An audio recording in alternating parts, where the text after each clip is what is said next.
32,500 নয়, এই যাবৎ এরপরে আরো 2600, এরপর আরো 17,000 এই শিক্ষক নিয়োগ বিভিন্ন মামলার জটিলতার কারণে আমরা এই নিরসন করতে পারছি না।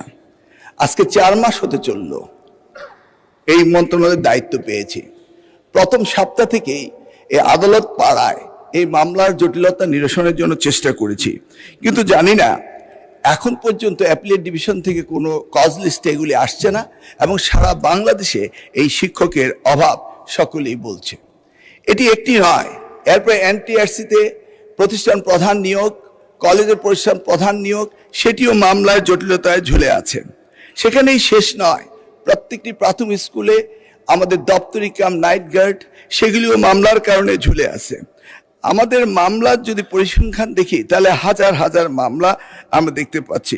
মাননীয় স্পিকার, ইতিমধ্যে আরো 33,000 হেডমাস্টারের পজিশন খালি হয়েছে। আপনি একটু ভেবে দেখুন, সারা বাংলাদেশে এই হেডমাস্টার এখনো যারা হেডমাস্টার হতে পারেননি তারা রিটায়ারমেন্টে চলে যাচ্ছেন এবং তারা হেডমাস্টার প্রমোশন পাচ্ছেননি।